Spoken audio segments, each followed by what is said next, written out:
Hello and welcome back to the next episode in Everquest Old School. Now, on this episode, we're going to be concentrating on the tree city right here. If you've watched any of the earlier ones, I've shown you how to get here. And this one, we're just going to go up there and explore it around a little bit, and see what they got. I never really spent too much time in this city the first time I played this game, so this will be a learning experience for all of us right here.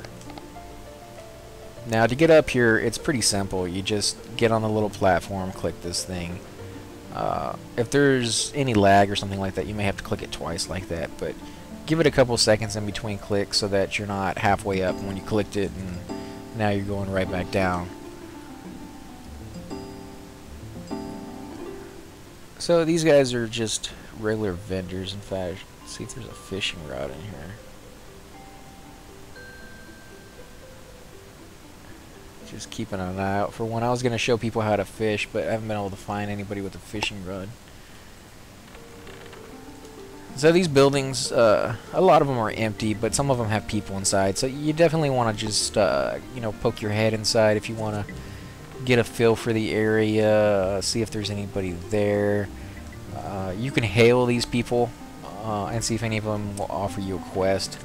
I've mentioned before, Everquest 1 is not really about quest. I mean, even though it's the name is Everquest, but I think I did a handful of quests in Everquest 1, whereas in Everquest 2 I've done like, I don't know, 600,000 or something. It's ridiculous how many quests you have in Everquest 2, but this one is definitely not so much. And there's nothing good there. Quest, yeah, you can go up or you can go to the side. I think we're gonna go over here. Let me see if I can get my bearings real quick. Okay, there's the platform. And we're gonna go left first. Quests are a great thing. They give you something to do. They give you a goal, and I think everybody has that completionist in them, where when they get something, they really, really want to finish it off.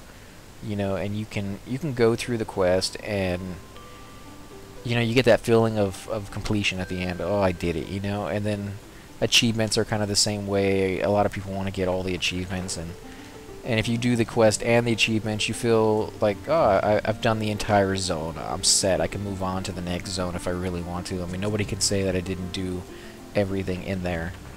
And a lot of us who are playing like RPGs have that kind of mentality, that kind of thinking when playing these kind of games. I think that's just a quirk of our personalities. But those quests can also pull people apart because you're doing a specific quest and somebody else is doing a different quest, and therefore you don't group with each other because you're on different quests. Whereas in EverQuest, the original, man, I'm already lost. Yeah, I came across this one. Okay. In this one, the original, you're just pretty much hunting. You're just running around and you kill whatever it is that's there. So if somebody is there killing the same stuff or even in the same vicinity, you don't have a problem with saying, hey, let's group together. It's not that you're going to be grouped together for 5 or 10 minutes while you're working on the same area because you guys have the same quest and then you're split up. You're actually stay together longer because you don't have that quest kind of pulling you apart. Now, also quests can pull you together because you're both working on the same thing and you may have not grouped together otherwise, but I found that, from EverQuest 2, that it's more of a, pulling people apart than it is pulling them together. It's a very much of a solo game if you really, really want it to be that way. And unfortunately, I think most people will tend to stick to themselves. You may have gotten off a hard day's work and you just want to go and kill some things real quick. And unless you're forced to interact with other players, a lot of people choose just to go it alone. They may be shy, they may be unsure of the protocol of being in groups. There'd be a lot of reasons why people may not necessarily go out of their way to find a group. And so unless you force them basically to be part of a group, they're just not going to do it. And so that's why I kind of like this game, is because at every turn, man, they need to put some clothes on these people. At every turn, this game literally pokes you in the eye, I would almost say, if you don't get into a group.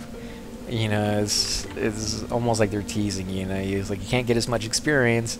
You can't kill the higher level name guys really unless you've gotten, you know, really good at your character. And even then, most of the time, you can't do it by yourself.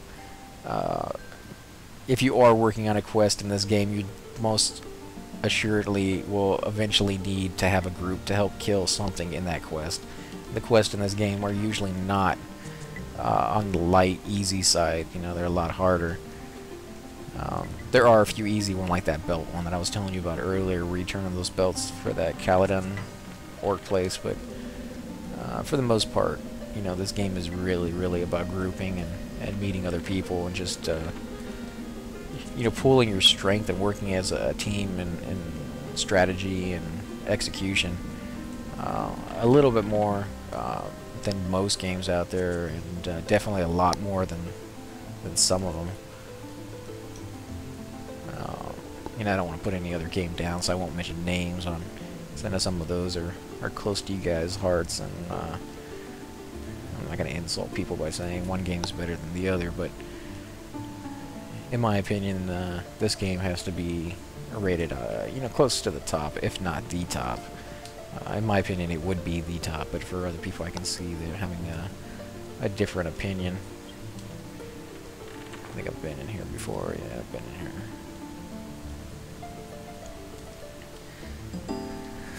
So as you can see, it is very easy to get lost in this zone. I mean, it's very confusing.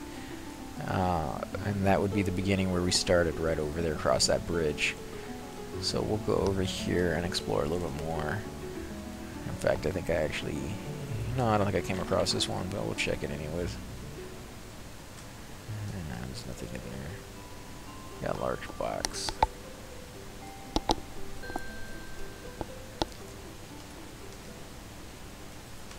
Now, you can get alcohol in this game.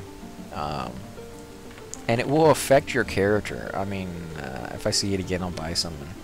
And you can see the effects, although this is probably the worst place to drink alcohol. Because your guy will start going from side to side as he gets drunker and drunker. So you'll be going straight, but your character will be like swaying from one side to the other. Almost exactly like if you were drunk.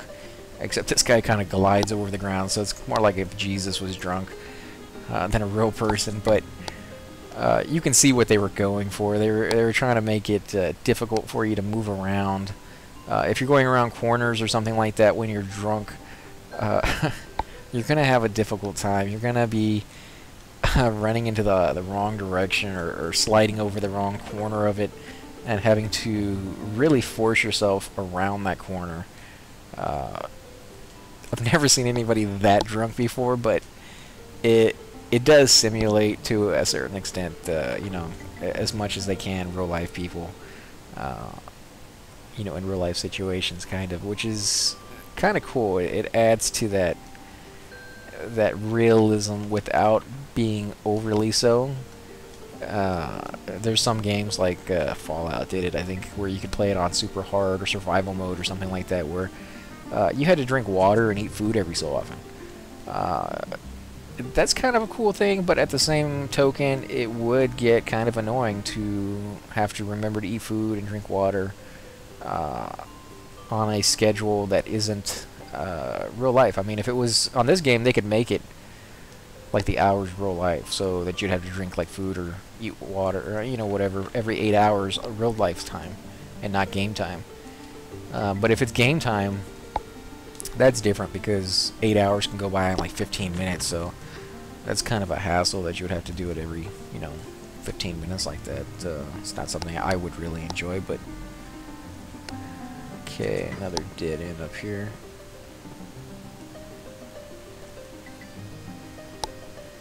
I did love Fallout, by the way. I just never played it on survival like that. Okay, so that's another one of those entrances. I don't think it's the exact same one we came up. I think we're going down through the 3 pads, the 3 lifts that I showed you guys earlier that connect up here. There are actually maybe more than just 3 lifts that connect up here. Here's the Bard's Guild. There's somebody over here. I'm not quite sure if that's an NPC or a player.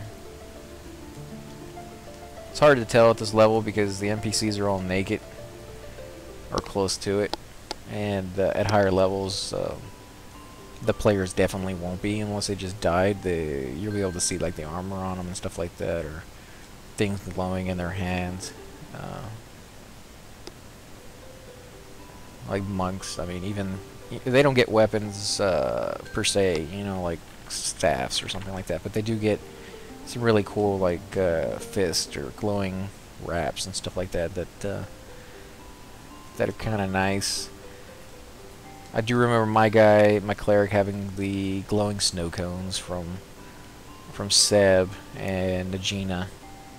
You get those snow cones to one in each hand. It's kind of cheesy, I know, like the ice cream man running around, but at the time it was really cool because it was one of the only items, or one of the few items I should say, that were out that had effects on them. I mean, most of these items are pretty plain looking compared to, you know, things that are out there now, where you got glowing halos and fire wings and, you know, who knows what else you can wear in some of those games that are out there now. Which, you know, is kind of nice to see. I mean, I love great graphics, don't get me wrong, but it is kind of nice to have just plain graphics without being so overwhelmed. In some of those games, you get on and there's like 50 people running around right in front of you, and they all have something glowing and shining, and it all mixes together to make just this giant blur of you know, just nastiness almost. Just you can't really enjoy any of it because there's so much of it. So, you know, I know everybody wants to stand out and show off their looks, especially if they worked really hard to get them, but a lot of those looks nowadays are not. There we go, fishing pole. I'm gonna go ahead and buy that. That cost me most of my money. I get a stack of 20. And then we got mead. You know, I'll get a couple of those. Actually, I'll get like 4. Okay, that's most of my money right there, unfortunately.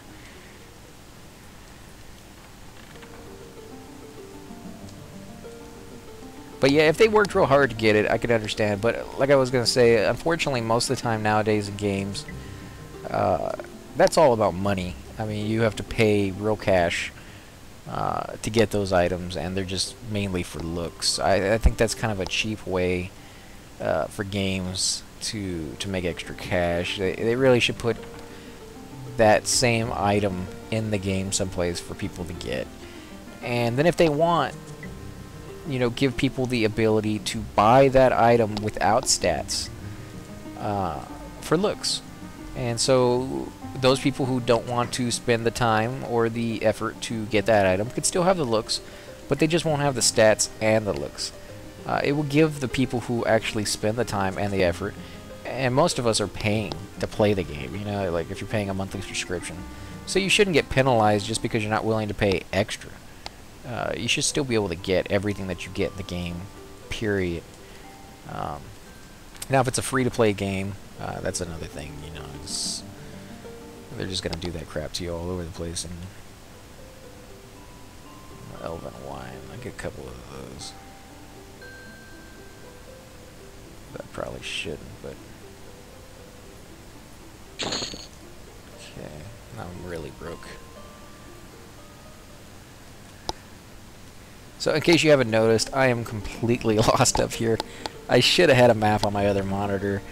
and then, you know, been following that. But I figured I'd just go ahead and wing it and try to go through this area. I didn't realize how extensive this town was and how many of the little bridges connect. Now I see why people actually jump off of this thing just to find a way down, and end up losing their body, because when you hit the ground, I'll show you, I'm really high up here, and when you hit that ground, you're gonna die at this level. I mean, I only have like 60 hit points or something, yeah.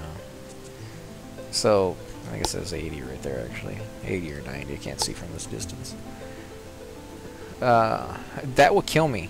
So you're not going to have time to hit LOC while you're in the air, you know, 2 inches off the ground before you die.